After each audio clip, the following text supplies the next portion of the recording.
We are recording. Okay.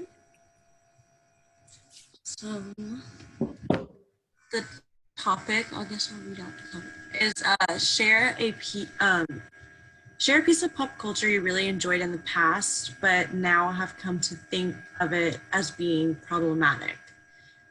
Okay, well, I already know one. I used to watch America's Next Top Model a lot. I love that show, and during the time, when I was younger, I would watch it it was just a good show. I liked watching their cool different looks and all this stuff, and I love reality TV, so it was kind of just a cool competition show.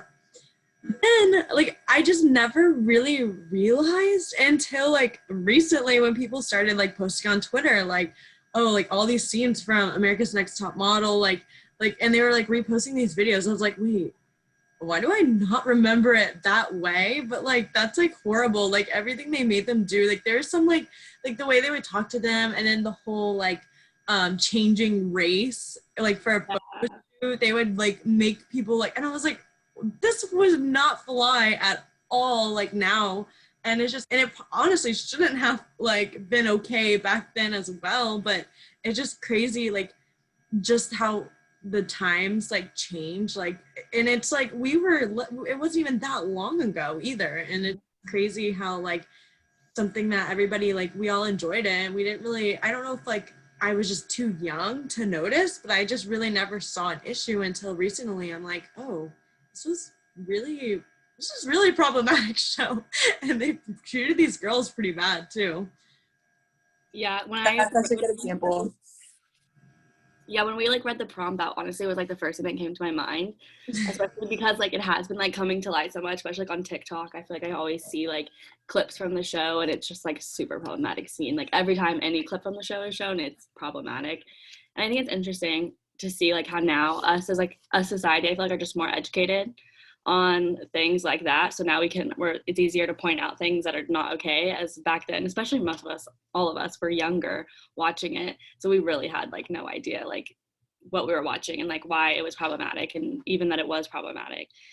So I'm glad that people have become more aware of things like that. And I feel a good example of that is also YouTube. I watched YouTube when I was around the same age I watched America's Next Top Model, and a lot of the creators were super problematic. Of course, Shane Dawson, was the first YouTuber I ever watched, and I watched him constantly. I love Shane Dawson. I had no idea of how on the scale of how horrible the things he was doing and saying were, and I feel that's how a lot of people were, and that's why he had such a big platform. And now everybody is pointing out the things back then, which has canceled him now. But I think it's interesting to see that platform, because the platform still exists today, but it's way different, which I think is interesting to show the audience is still there, but it's a way different audience, from a way different generation. That's a really good point. I was going to say the same thing about how it feels it's been such a transition for us, people in our age group, people who are in college now, or even more in their 20s or whatever, because we were just so blindly exposed to all of these TV shows and all these things where it was I don't know. I mean, back then they didn't really give a shit what a model felt like. And even if you were uncomfortable in doing something changing a race or, promoting something that is just kind of canceled now, you didn't really have a say at all. But I feel now there's one more just in general, people of all kinds, whatever, but it's also more well, this is what I'm gonna do because this feels for me, kind of independent spirit behind everybody. It's there's so many more models who have gotten famous, Ashley Graham's an example, for just being fuck you, I'm not gonna lose my this is who I am, this is my body and it's beautiful, and I will represent stretch marks and cellulite, all this stuff. And so there's been a huge transition. America's Next Top Model was a really good example, because you can easily tell through the decades how much it's progressed through things slowly becoming canceled. It's well, we're actually not gonna talk about certain things now. We're actually not gonna talk about eating disorders and treat it as if they're okay. But back then it was kind of expected for a model to just lose the weight. However they had to do it, just lose the weight. So I totally agree with you. I'm trying to think about it. I feel and on America's Next Top Model, when they introduced the plus size models that would be on there, they were nowhere near what would be considered plus size, I don't think. Like they were like probably Yeah. like 10 pounds heavier than like the regular models. Like they were not at all like representative of like what a plus size woman looks like. So I think that's also like interesting. Like there was like race They and had stuff. hips. Yeah, like they just had like a little bit of a curve to their body, and now they're plus size models.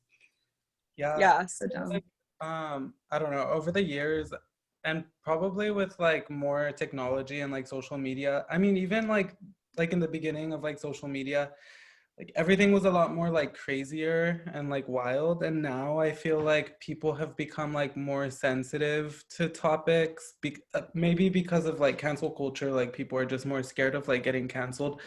But yeah, America's Next Top Model was super problematic. Like it's insane. And I mean, yeah, I didn't realize it like growing up, but like looking back now, it's crazy. And I feel like we wouldn't really be like, well, I mean, I don't know. Like I'm just thinking about like if we would be okay with a show like that, but we still have like My Strange Addiction where we put like someone's life and we're like, oh my God, look at this weirdo, you know? So Yeah, like My 600-Pound Life, yeah, like shows like that. I just I feel think like we definitely like, oh, sorry, go ahead. no, it's cool, go for it. I was gonna say we totally fetishize, is that how you say it? I don't know, fetishize weird things where it's like maybe we shouldn't be exploiting this and treating it as if it's like a source for our entertainment, but we're just so gung-ho to like look at everything and just kind of feel like we have power and judgment over like what we want to see. And so yeah, I look back on certain things now and I'm like, that's so sad. Like you made these models feel like they were not worthy to work for you if they didn't, you know, like look a certain way. So I don't know, it's really interesting. I also agree with the YouTuber thing that you mentioned, Paige. Like Jeffree Star is a really good example. I mean, I just think he was interesting to watch, but then like obviously people came out and they were like, oh, he's a racist. Like there's all these videos of him like saying like derogatory terms, and then he also just like, I think he says the N-word like several times, and he explains it in his apology video. He was like, I was so hurt, but I randomly feel like whenever YouTube was first becoming a thing, it was almost like so funny to be really offensive. It's almost like typical that we look back now at a lot of pieces of pop culture and we almost cringe at ourselves because it's like, why were we acting like that? Like I feel like people have become so much more considerate, and it's like a cool thing to seem really kind. But back then you just wanted to be really sassy and you wanted to be really like breakthrough, revolutionary, like I'm gonna say whatever I want and not care what people think about me.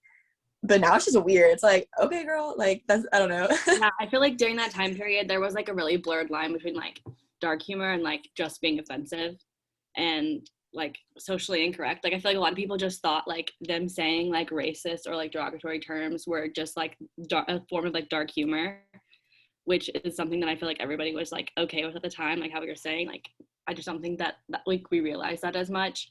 But I feel like that's just like what people use like as an excuse. Like that was the humor back then. Like, oh, you don't get it. Like that was funny back then. Like it was okay back then. But it was okay back then because nobody was like talking about it. Because like we also didn't really have like a lot of social media like we do now. Like yeah, I had like MySpace, but like there wasn't like Twitter, Facebook, Instagram. There was like all of these platforms where people could just like talk about the content they're seeing and like why they feel like it's wrong. And I feel like the awareness of like social media has brought us like really changed like the like dark humor. Like really took away like the like acceptance of like just being like racist or rude. Should we move on to like the next one? What did you like appreciate about this pop culture? What elements are you now reconsidering as problematic? I feel like for me, I mean, what drew me, I think, to like a lot of these problematic like shows now, and like I feel like with everybody, I think everybody kind of likes that shock value and that like, oh my God, like, you know, like like they'll show a trailer of somebody saying something crazy or someone getting in a fight, and you kind of like, whoa, like I kind of want to see that. Like at least I'm like that. I'm kind of like, oh, I'm curious. Like that kind of interests me. And I think that's like kind of like why these shows become so problematic, because they're always trying to take it to the next level, and sometimes they take it too far. And I think that's why the show becomes more problematic. Like with, I mean, even with America's Next Top Model, they're probably like, oh, well, let's do like these crazier like competitions, like these crazier challenges, and then they always have to step it up. But then they're getting into this point where it's not, this is not okay. And they, I think they're doing it a lot for the viewers and shock value, because I mean, at the end of the day, people are like intrigued by crazy, outrageous things, and that's why we watch these like My Strange Addiction or 600 Pound Life TV shows and everything. Yeah, I mean, I feel like America's Next Top Model, like it's good because like it gives models a platform, and like they had a lot of like it was pretty diverse, like their cast. But I mean, like you're saying, like they are trying to like get views and stuff, which kind of reminds me of like Jake Paul and how like he would just continuously try to like one up his like videos until it ended up kind of just like blowing in his face. But yeah, I mean, like it's not okay like to exploit people who, I mean, like I'm thinking about like that one part of America's Next Top Model where they're like making that girl like read the text from like a prompter or whatever, and like she's like fucking up. And I mean, like they're doing it to be funny, they're not like trying to be like mean, but looking at it from now, like it's super messed up. Yeah, I think the reason why we are so attracted to like the shock value is just because people are, I mean, it's a competitive like field anyways, like to produce the show or to be a creator of a show, you just people what they haven't seen before. And I think the drama is like we eat it up because there's so many of us are never going to even get to a place like that. Like not many people are going to be able to audition for a modeling show and compete and like, you know, work with like celebrities or work with really cool like world renowned photographers. So we eat it up because it's something that is like not really typical in our daily lives. And I think people live to like romanticize stuff, even if it's like, even if they're not really romanticizing it, even if it's just them kind of like gawking at people with like the My Strange Addiction example. You know, we just want to feel like we have power. Like literally it's like a remote, like we get to like look at whatever we want to look at just because it's there for us. But yeah. Yeah, I think the YouTube shock value is really interesting. I feel like that's definitely like the shift that YouTube has made. Instead of just being like shocking, offensive like words and jokes, it's now like shocking actions or like just things that can like clickbait people in to get that like sort of like the same shock value without being problematic or like being canceled. I feel like that's just their way to like still draw people in without, you know, getting canceled. Got into a fight, not clickbait, and it's like yeah, like stuff like that, or like we broke up, emotional, like, you know, like dramatic, like just like yeah, really yeah. Yeah, I actually thought of one. I just thought of like a show. Oh, hold on, I totally lost it. It was like, wait, I was thinking of a show that is like, oh, okay, Bachelorette or Bachelor, whatever. I was kind of thinking about it, I was like, because I know that the host literally just got like, isn't he like not gonna be on it anymore because of some things? Chris? Yeah, I don't watch the show, so like I just from what I hear. Yeah, I heard about that too. He got like in some pretty big heat for something he said. Yeah, and there was like a girl, like I always see, I feel like a lot of the contestants, like there's something like in their past, and there's like she was like had racist comments, and then he like defended her or something. So I think he stepped down. So I feel like nowadays though, shows are definitely on it now. Like they try to like, as soon as like something problematic happens with their like cast members, there's kind of like no tolerance anymore. Well, at least it's getting to like there's zero tolerance. Like, and also like with Vanderpump Rules, I don't know if y'all watched that, but I watched that, and I know that with the whole Black Lives Matter movement came out, and they had this one girl that was on the show, and she like told her story about how these two girls on the show like kind of like called the cops on her, and she was a Black woman. So this was like, she was like, this was extremely like she was just there doing this to be like mean girls and do all this stuff. So they were immediately taken off the show. Like they are not like going to be on the show anymore, and they lost their jobs. So I think now like shows are definitely taking a step and like being less like just removing the problem like right away. And I think that is like a great thing though. Like nowadays, like people are just becoming more aware, and it's not good for the show to have anything problematic with like race or like sexist comments or anything like that. Yeah, I feel like that's true, but I also feel like shows like The Bachelor, I feel like when it comes to like picking the cast, like the girls that are going to be there, I feel like they do extensive background checks, and there's no way they just didn't know that girl, like there's some, if like people on the internet can just find pictures of her like at the plantation party, because I remember that was like the thing, then like the people who are looking up the cast are definitely going to be able to find like the same pictures. And I feel like, and it's because it was like the first Black Bachelor, I feel like they definitely wanted to add a little bit of something like that to the show, which I feel like, because like they definitely like knew that. I feel like there's no way they didn't know that when like that honestly makes sense. Honestly, yeah, I feel like they just them wanted doing there that. to be, yeah, I feel like they just kind of wanted there to be like a thing. But like I totally agree with what you're saying about like when like someone on the show like actually like says something bad, they like do kick them off. I do agree with that, but I feel like they like push it a little bit. They push it a little bit for like the shock value, I feel like. Okay, that makes sense, because if everyone is like, if it's trending on Twitter and then the show comes out and they're like, hey, we're dropping the guy because he's problematic, that'll make the show look good. And I mean, they're getting like so much like free publicity.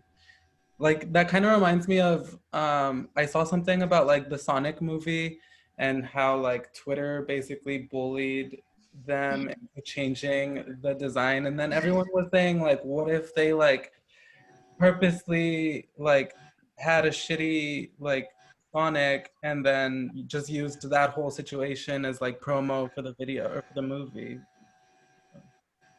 That'd be pretty smart. I didn't hear about that. That's so interesting. I forgot what I was gonna say. I totally had something to say, but I forgot. Twitter can really bully you into doing anything. That's power. The reason why I don't watch The Bachelor, that's what I was gonna say, is because I feel like it's so staged. Like everything about it, even the like down to the connections that the contestants have with the actual like Bachelor, Bachelorette, I feel like is kind of like a little bit egged on for like what the audience thinks. I mean, even with Bachelor, like on Mondays, people are always tweeting. I don't really get on Twitter anymore just because I would like be on it too much. But whenever I would like be going through my feed, I just always see some bullshit about it.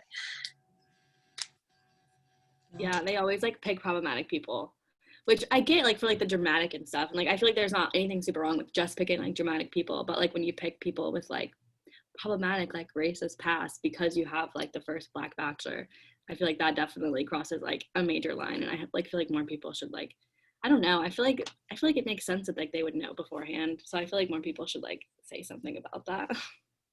Yeah. Bachelor Nation needs to speak up. Yeah. Come on, Bachelor Nation. Honestly, I feel like the whole show, like that whole idea of the show is so problematic. How are you gonna have like all these people compete for this one person? I think that's so weird. I could never. So weird. I'd be like, no, I'm not competing to have some kind. But low key, like if you're the winner, you get so much attention. It's stupid. Like if you win, or if you're the Bachelor or Bachelorette, you never have to work a day in your life. Like you just get people wanting to use you for their brands. Like you get people literally like offering to give you like paid promotions. Yeah, so. and it's And at if you're that point, it's not even like, I feel like at that point you're not really even like going on for the right reasons. You're not going just to find somebody and find love. You're just going on there to be famous. Yeah, no way. That's gone on for years. Like there's no way that you will actually go on The Bachelor to find love. Like can't you just like find someone in your like hometown? I don't know. Like that's so dramatic to me. Like I would never compete against that many people. I would get so jealous. Like yeah, I'm bad. jealous. I'm too jealous for that. Yeah, I feel like in a few years that show, like maybe in like a few decades or something, but I feel like people will look back on that show and I feel like they'll think it's like problematic. Probably like for a few reasons. Bad Girls Club is pretty problematic, I feel, because aren't they literally just picked to be like dramatic, causing fights? Yeah, and I think they're doing like a reunion I saw of Bad Girls Club.